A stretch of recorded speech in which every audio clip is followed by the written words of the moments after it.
A former American president had predicted long time ago that the way military industrial complex is dominating American politics, one day American democracy, in a way he said, would be hijacked by the military industrial complex. But recently, it seems that arms manufacturing company have also got a complete control over European politics as well. Some of them, of course, had tremendous influence in the past, but the recent NATO summit in The Hague clearly indicates that their influence is growing and it is on the rise. So NATO members now might up end up spending around $2.8 trillion over the years. They would increase their percentage of the GDP, like the percentage of their budget. So at the moment, they spend 2% of their GDP on defense, but over the years, maybe in the next 10 years, it's going to be around 5%. So the NATO countries would be pumping a lot of money into defense and armament.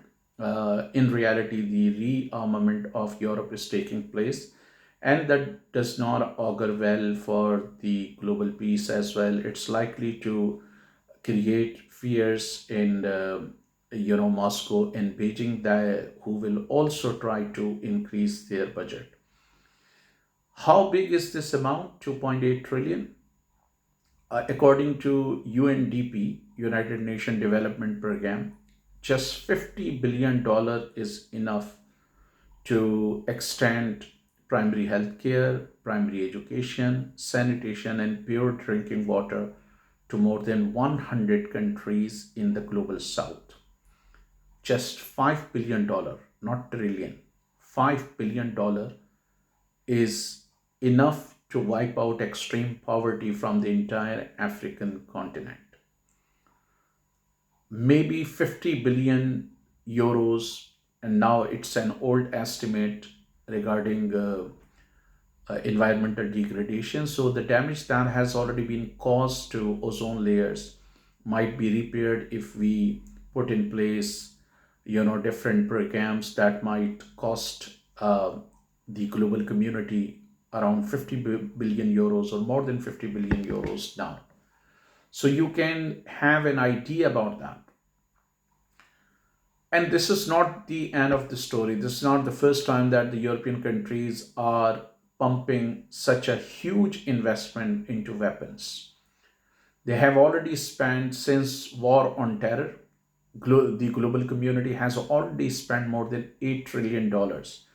According to Watson Institute of the Brown University in the United States, only US has spent more than $5 trillion into Iraq and Afghanistan war.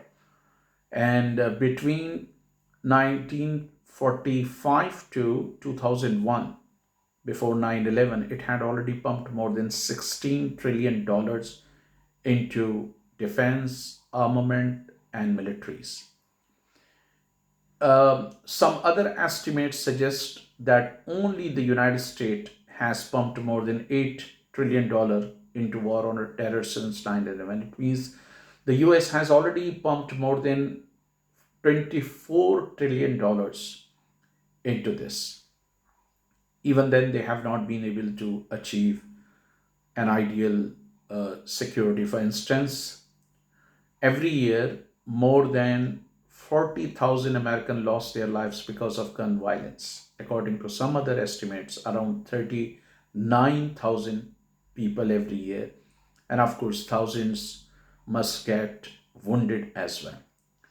Now, you must have heard a lot about public money, taxpayer money, but when it comes to military spending, no far right leader bothers to talk about it. They never raise any objection to it.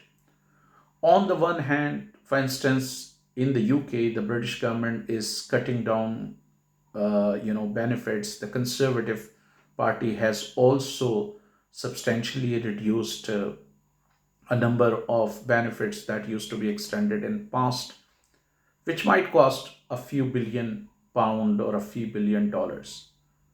So they are, on the one hand, they are thinking about slashing, a few $1 million here, a few $1 million there, or a few million pounds here, a few million euros there.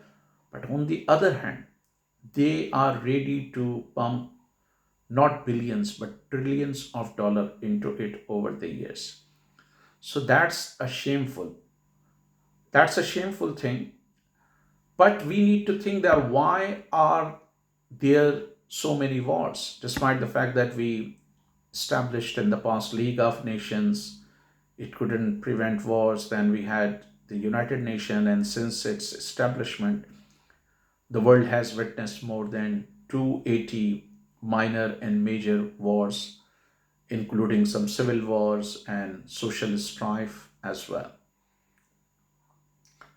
So, one of the reasons as to why we have so many wars, some critics might argue, is this military industrial complex that is not dominating on the United States. Of course, that's where its capital is located. It is dominant in several parts of the world. There are think tanks who would always come up with the boogie of Russia, or boogie of China, or boogie of Islamic fundamentalism, or uh, communism. Because if there are weapons that have to be used, that if we are churning out weapons, they have to be used somewhere. So until and unless we transform uh, the sector of economy or the sector of industry that is devoted to manufacturing weapons into something which might be useful for civilian purposes, this will go on. We can't stop the war. And unfortunately, war has become one of the opportunity to create investment. For instance, war in Syria destroyed infrastructure worth over $100 billion. The war in Iraq and Afghanistan and Libya have also destroyed infrastructures worth billions of dollars, or maybe if we add up Pakistan and other countries, maybe trillions of dollars. And if you look at different belligerent groups, they receive weapons from advanced capitalist world. Take the example of Pakistan and India. Both get weapons from the United States, France, the UK, and other countries. Now, the question is that if there is peace between India and Pakistan, who is going to buy their weapons? If there is peace in the Middle East, who is going to benefit? Lockheed Martin, British Aeronautical Engineering, Rafael, and other companies. So these companies cannot thrive, they cannot sustain themselves in a state of peace. So we have to see the economic foundations of wars and conflicts. And it's very simple questions. If there is peace in the world, companies like Lockheed Martin, British Aeronautical Engineering, Rafael, and others, they would simply collapse financially. And one of the factors contributing to Great Depression back in 1930s in the United States was the state of peace, because during the First World War, the United States was more or less neutral, kept on supplying weapons to the belligerent state. It entered in the war late, but as soon as peace was restored, there was a tremendous slump and in the production of weapons. And of course, the war also caused heavy damage to European economy, so they were unable to produce on a massive scale for some time, importing from the United States. And once they stood on their own feet, they did not need any import from the United States. So that was one of the factors as well.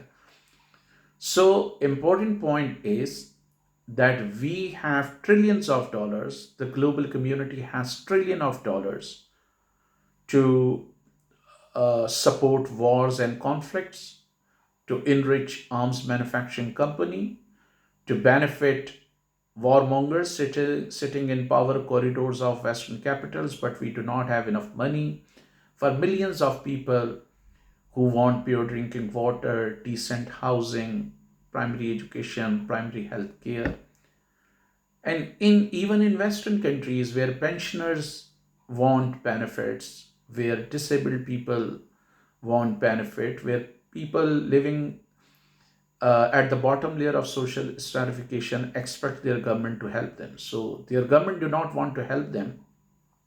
But when it comes to spending on wars, conflicts, and armament, they are ready. So this is important that we understand the economic foundations of wars and conflicts and naturally wage a struggle to pressure our politician into abandoning the plans that prompt them to allocate, a substantial amount of people's budget um, for these non-productive sectors of economy.